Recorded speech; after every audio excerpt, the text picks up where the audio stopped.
Hello, my name is Grahame Long. I'm a volunteer here for the Citadel Archives and Museum. I've been volunteering here at the Daniel Library for several years now.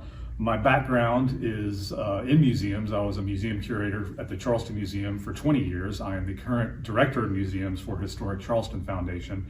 And my basic duties are to just do a general health check on some of the artifacts here, both in the museum collection and the archival collection. And those can be anything from tools to weaponry to uniforms to medals and this sort of thing.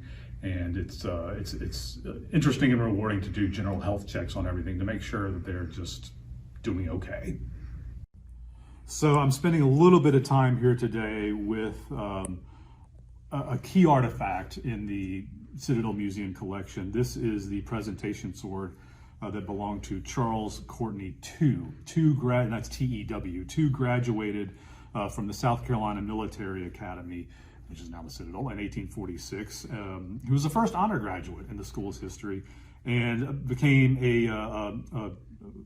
taught here for a number of years. When he left South Carolina to go found the Armory or the Military Academy in Hillsborough, North Carolina, he was presented with this sword, which is a presentation piece, leather scabbard, brass furniture, and a nice little silver presentation plaque here applied to the leather exterior that engraves his name, and which is always sort of nice for identification purposes, certainly. The maker's mark for the sword is by Nathan Peabody Ames. He was an armorer and a swordsmith out of Chicopee, Massachusetts. And he's a fairly popular weapons provider, edged weapons in particular, during the mid-19th century. Presentation pieces are generally not used in combat. We don't know for certain whether or not, or how, to what extent rather, that Tew used this during his service, especially in the American Civil War. Tew was killed in Antietam in 1862.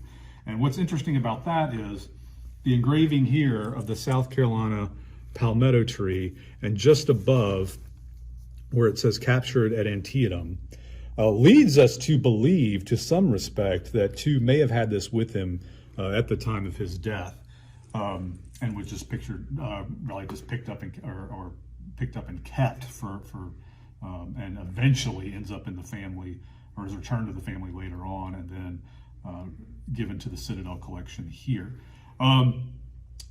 For weapons of this kind, in particular, it's weapons preservation is a little bit more difficult than some other things. We've got leather, we've got brass, we've got steel. Here on the grip, we actually have what's called ray skin, or some records will call it shark skin, and that's exactly what it sounds like. This is taken from either a ray or a shark, and used as a handle covering over a wood substrate and then wrapped in gold wire. Why ray and shark skin? It's incredibly durable and it's waterproof. So that is why you see on a lot of mid-18th century pieces this sort of spiny looking, almost scaly type covering that you get. And you can see how good a shape it's in, and that's why it was so desirable in this time period, because it held up extremely well. So as far as that goes, with leather and mixing in with all these different materials, leather doesn't always get along with metal and vice versa, and ray skin doesn't always get along with the different environments it's in. So you have to sort of take into consideration all these different factors when it comes time to preserving it. And so this type of situation it's in good shape to begin with. That's the good news. So there's not a whole lot of repair we need to get into, or conservation that needs to be addressed. It's just a matter of stability. It's good condition. It's not so much of looking around as what needs to be repaired, as looking around to what we might call preventative maintenance. And a few things here are coming to light, and nothing that can't be fixed fairly easily. There's a little bit of green corrosion coming out of the brass here.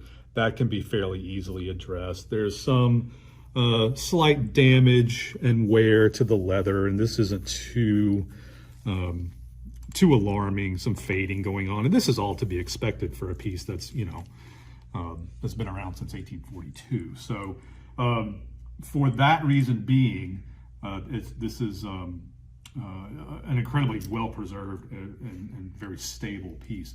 What we would look around for in the cleaning process is tiny little bits like this. Here's Nathan Peabody Ames's little mark here on the exterior of the scabbard.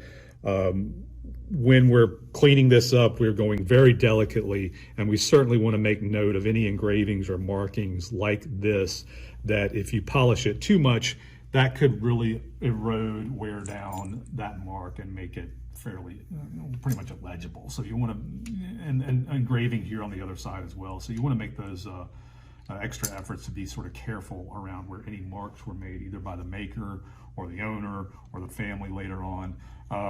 A couple of understandable maybe, but certainly unfortunate events that have gone on in this sword's life. Here is a hole drilled in the guard that's accompanied by 2 more holes drilled down here in the drag part of this little foot on the end of the scabbard. And that was done much later. This is not original to the piece. Those were drilled to mount the piece on the wall. So those were not original and cannot be, there's not much we can do about that. To repair those would be we really end up damaging the piece if we were to try to repair those, and it would look pretty bad. So this is one of those situations where we just kind of leave things as is and go about our merry way. This piece is on fairly permanent exhibition on the 3rd floor of the Daniel Library in the Citadel Museum. And if you happen to come look at the sword, be sure when you're leaving or when you're coming in on the 1st floor of the Daniel Library, find the portrait of Charles Courtney II, and in the portrait you'll see this sword painted in that portrait as well. It's a very interesting piece.